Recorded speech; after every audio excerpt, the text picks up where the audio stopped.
Hai semua, di sini saya akan menjelaskan tentang Kesultanan Demak. Kesultanan Demak merupakan kesultanan Islam pertama dan terbesar di utara Jawa yang berdiri pada akhir abad ke-15 di Demak. Demak sebelumnya merupakan kadipaten yang tunduk kepada Majapahit. Pendiri kesultanan ini adalah Raden Patah yang merupakan putra Kertabumi dari perkawinan dengan Putri Campa. Raden Patah pernah menjadi santri Sunan Ampel. Hal tersebut dilakukan karena ia menolak untuk menggantikan ayah tirinya Mar sebagai Adipati Palembang. Usaha pengembangan Demak yang dipimpin oleh Raden Patah dibantu oleh putranya yaitu Pati Unus. Puncak kejayaan Kesultanan Demak terjadi pada pertengahan abad ke-16 di bawah kepemerintahan Trenggana. Pada masa tersebut, Demak dengan gencar melakukan penaklukan ke pelabuhan-pelabuhan vital di Pulau Jawa. Demak juga memiliki beberapa daerah kekuasaan seperti pesisir Kalimantan Selatan, Palembang, dan Jambi. Salah satu pelabuhan yang pernah ditakluki adalah Sunda Kelapa yang pada saat itu berada di kekuasaan Kerajaan Sunda.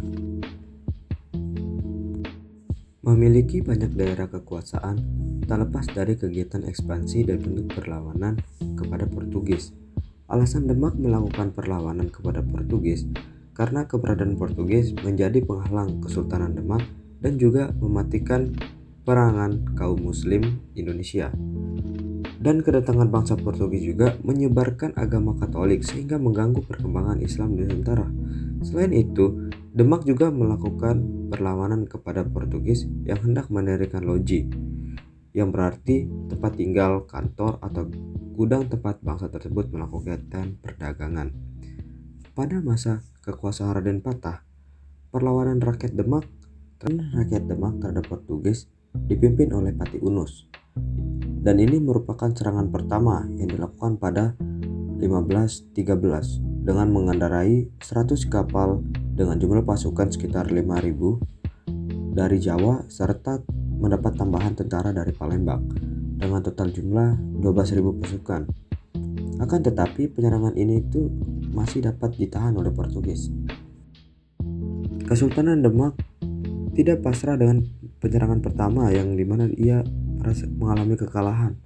Mereka pun melakukan penyerangan kedua yang terjadi pada masa kepemimpinan Pati Unus setelah wafatnya Raden Patah pada 1518. Penyerangan ini tuh bertuju ke Malaka.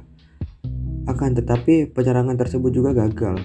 Bahkan Pati Unus harus meninggal dalam penyerangan tersebut, sehingga Pati Unus mendapatkan gelar Pangeran Sabrang Lor, atau artinya pangeran yang gugur di seberang utara.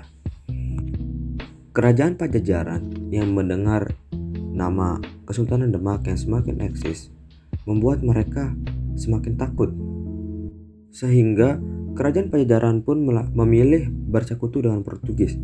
Dalam perjanjian tersebut disebutkan bahwa Portugis mendapatkan izin untuk membangun loji di Sunda Kelapa dan bekerja sama terhadap rempah-rempah terutama lada.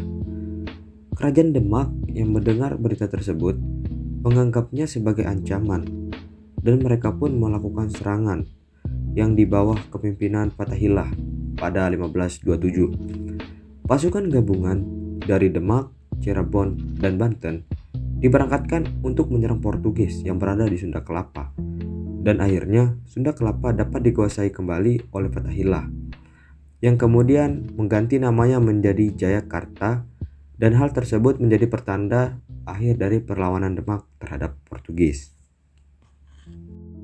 Keberadaan Kesultanan Demak memegang peran penting dikarenakan menjadi daerah penghubung antara penghasil rempah-rempah di timur dengan Malaka sebagai pasar barat. Perdagangan Kesultanan Demak sangat maju, terlihat dari aktivitas ekspornya ke wilayah lain melalui pelabuhan-pelabuhan yang dimiliki. Komodita yang diekspor Demak seperti beras, madu, lilin, dan rempah-rempah menuju Malaka melalui pelabuhan Jepara. Pelabuhan-pelabuhan yang dimiliki Demak sangatlah ramai digunakan sebagai tempat transit kapal-kapal dagang yang hendak menuju Selat Malaka dan sebaliknya. Akan tetapi, Kesultanan Demak tidak berdiri dalam waktu yang lama.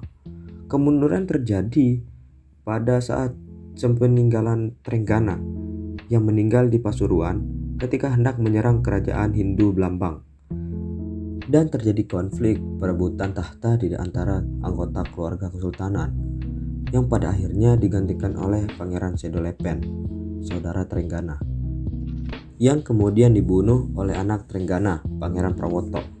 Konflik tersebut berkembang hingga menjadi perang saudara.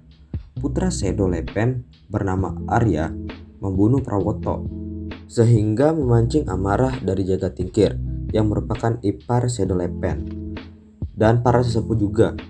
Kemudian Jagatingkir mengalahkan Arya Penangsang sehingga Demak jatuh ke tangan Jagatingkir. Kemudian Jagatingkir menjadi Sultan Demak.